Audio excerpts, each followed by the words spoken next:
অন্তর্গত আমাদের আন্তরিক বিষয়কে ইসলামের আলোকে ঢেলে সাজানোর জন্য আল্লাহ রাব্বুল আলামিন আমাদেরকে কি বলেছেন, রাসূল করিম সাল্লাল্লাহু আলাইহি সাল্লাম আমাদেরকে কি শিক্ষা দিয়েছেন, সে আয়াত এবং হাদিসগুলোর আলোকে কিছু বিষয় আলোচনা করার জন্য চেষ্টা করব ইনশাআল্লাহ।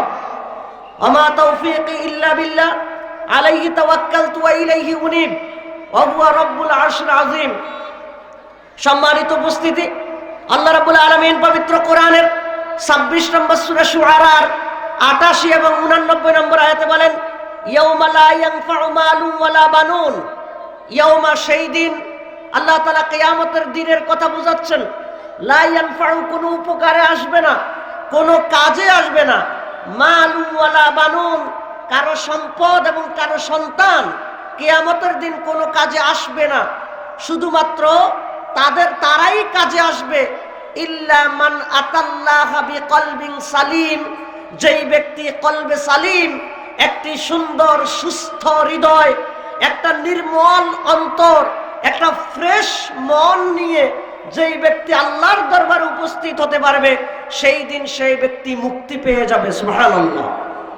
আল্লাহ রাব্বুল আলামিন এখানে বলেছেন, ইল্লা মান আতাল্লাহা বিকলবিন সালিম, সেই ব্যক্তি মুক্তি পাবে, সেই ব্যক্তি বাঁচতে পারবে যেই ব্যক্তি কলবে সালিম নিয়ে আসবে। আজকে আমাদের আলোচনার মূল প্রতিপাদ্য এই কলবে সালিম। কলবে সালিম বলতে কি বোঝায়? কলব মানে হলো অন্তর, যেটা আমাদের বুকের মধ্যে গ্রথিত রয়েছে। সালিম মানে হলো যেটা সুস্থ। তাফসিরে জালালাইন, তাফসির ইবনে কাসিরের মধ্যে বলা হয়েছে, কলবে সালিম হলো ওই অন্তর, যেই অন্তর বারিয়ুম মিনাদ দানাস ওয়া শিরক, যেই অন্তর শিরক এবং নানা জাতের অপবিত্রতা থেকে মুক্ত, সেই অন্তরকে বলা হয়েছে কলবে সালিম। আল্লাহু আকবার। কলবে সালিম তাফসিরে জালালাইনের মধ্যে বলা হয়েছে আল কলবুস সহিহ, সুস্থ হৃদয়। আল্লাহ রাব্বুল আলামিন সুস্থ হৃদয়ের অধিকারী যারা, তাদের ব্যাপারে মুক্তির কথা বলেছেন। আমরা জানি সুস্থতার বিপরীত হলো অসুস্থতা। যাদের অন্তর অসুস্থ তারা সেই দিন মুক্তি পাবে না। যাদের অন্তর অসুস্থ তাদের মধ্যে অন্যতম একটি হলো মুনাফিক, যারা তাদের অন্তর অসুস্থ।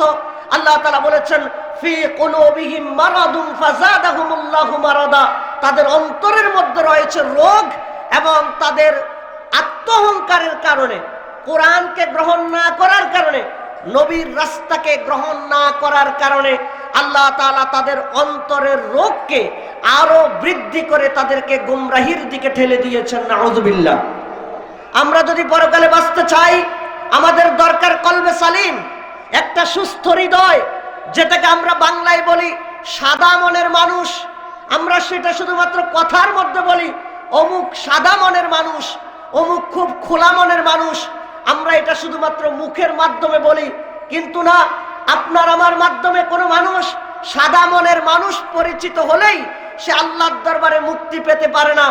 আল্লাহর দরবার থেকে যদি মুক্তি পেতে হয়, আল্লাহ তাআলা যেই জাতীয় সাদা মনের মানুষ চাচ্ছেন, আল্লাহ তাআলা যেই জাতীয় নিষ্কুলুষ অন্তরের মানুষ চাচ্ছেন, সেই নিষ্কুলুষ অন্তরের মালিক, সেই নিষ্কুলুষ অন্তর গঠন করার জন্য আমাদেরকে চেষ্টা করতে হবে।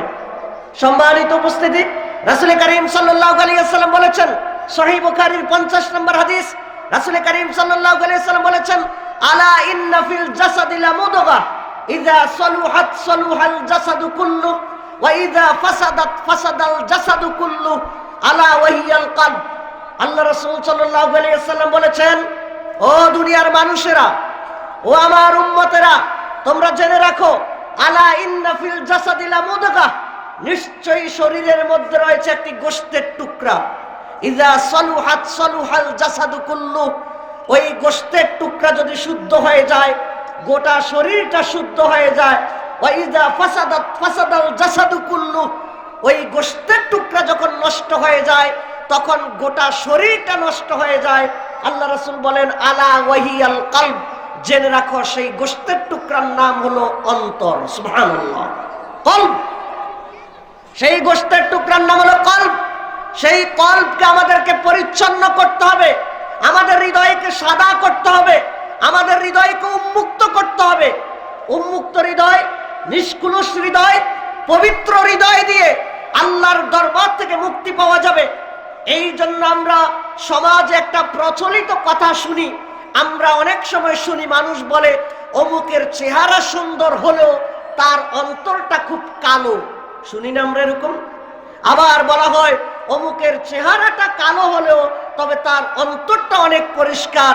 যেই ব্যক্তির চেহারা সুন্দর কিন্তু তার অন্তর কালো, সেই পরকালে জাহান্নামে যেতে হবে।